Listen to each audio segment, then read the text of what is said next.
When we hear the name Dante Alighieri, we usually jump straight to the image of this brilliant, serious poet, right?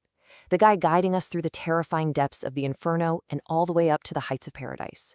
But today, in this explainer, we're going to look at Dante through a completely different lens. We're looking at him as a medieval literary rebel. Seriously, this is a guy who looked at a system that locked knowledge behind closed doors, and he just completely blew the hinges off. Okay, let's dive into this. Here's our roadmap for the journey. First, we're going to tackle the historical problem, the medieval language divide. Then, we'll get into Dante's linguistic solution, the Illustrious Vernacular. We'll check out his four noble qualities, see the proof of concept in his poetry, and wrap up with how he helped democratize European literature. So, starting off with part 1, the medieval language divide, elite versus everyday. To really grasp the scale of Dante's rebellion, we have to put ourselves in his shoes for a second.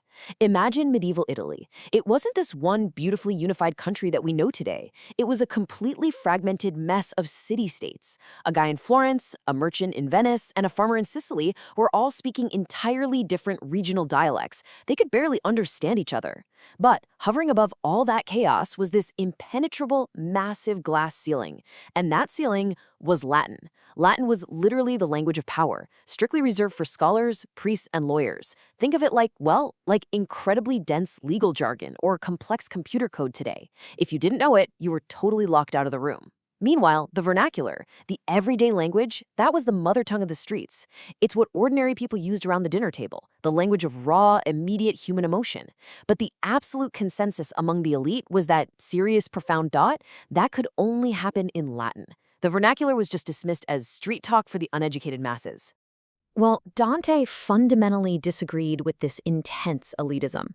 And actually, there's this amazing ironic twist here. He wrote a passionate, incredibly detailed treatise defending the everyday vernacular, but he wrote it completely in Latin. He literally did that just so the snobby scholars of his day would actually bother to read it.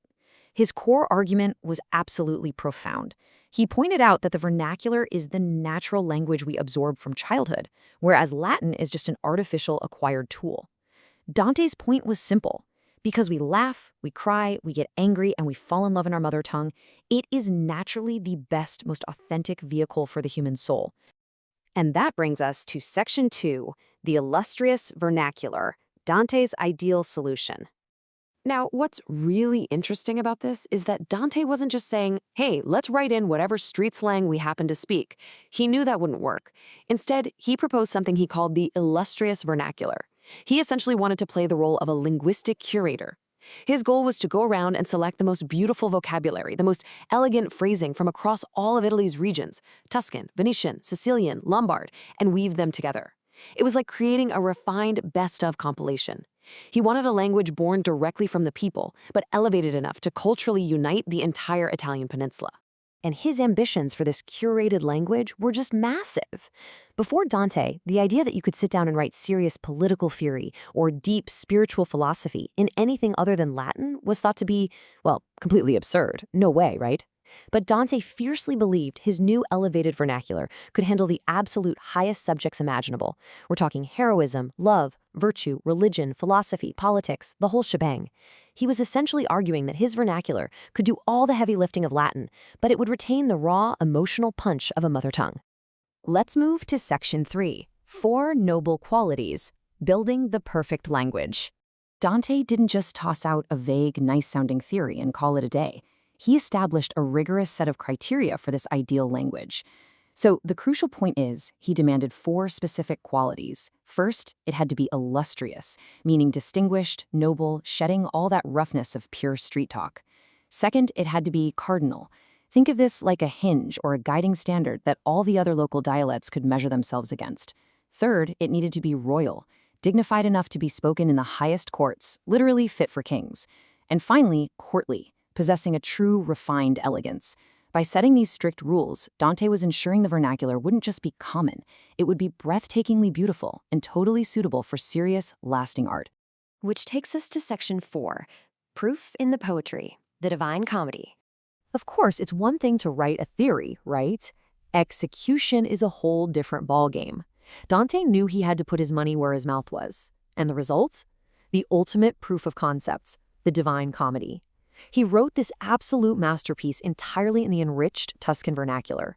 He successfully took incredibly dense theology, deep philosophy, and even spicy local politics, and mixed them into an accessible format for ordinary readers.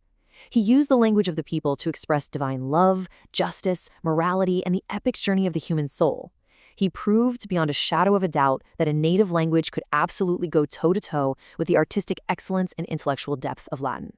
This actually reveals a really fascinating aspect of how Dante viewed the world, specifically regarding a poet's responsibility. He didn't think of writers as just passive observers who jot down what they see. Not at all. To him, they were active cultivators. It was literally the civic and cultural duty of a gifted writer to take the raw clay of everyday speech, carefully select the most refined vocabulary, and transform it into extraordinary, lasting literature. Writers had a strict mandate to enrich their native tongues. And that leads us perfectly into our final section, democratizing European literature, the ripple effect. The aftermath of Dante actually pulling this off was nothing short of profound. By directly challenging Latin supremacy, Dante essentially democratized literature. And this brilliantly illustrates that it wasn't just a fun exercise in grammar or poetry. It was fundamentally about access. He gave cultural dignity back to ordinary people. By proving that everyday voices had immense value, Dante helped lay down the very foundation for standard Italian and even the broader concept of modern national identities. And the idea spread like wildfire. It sparked this massive ripple effect across the entire continent. So check out this timeline. Following Dante's completion of the Divine Comedy around 1320, heavyweights like Boccaccio and Petrarch jumped right in to further refine the Italian vernacular just a few decades later in the 1350s.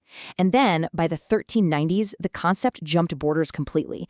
It inspired Geoffrey Chaucer over in England to write the Canterbury Tales in Middle English rather than Latin or French.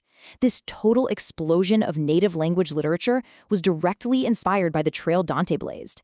He literally gave writers everywhere the blueprint and the permission to embrace their own voices. Now, to be fair, practically speaking, Dante's theory wasn't without its messy spots. Critics at the time, and scholars later on, correctly pointed out that, hey, no single curated dialect could ever perfectly represent everybody. The regional pronunciations across Venice, Sicily, and Lombardy were just too diverse. It was a logistical nightmare. But while the mechanics of creating a perfectly unified spoken language were definitely complicated, Dante's overarching vision triumphed big time. Often called the father of the Italian language, his philosophy fundamentally changed the entire trajectory of Western literature, establishing a common, democratized standard that we still benefit from today. So let's bring this back to us. Dante saw worlds where beautiful art and deep, transformative knowledge were locked away from everyday people simply because of the language they spoke at the dinner table. By shattering that barrier, he literally changed the world. But looking at this leaves us with a really vital question for our own time. What barriers to knowledge still exist today? Is it academic jargon? Is it insanely expensive paywalls? Or maybe a lack of technological access? I'll leave you to think about what our modern Latin might be. And more importantly, how we might go about democratizing it next.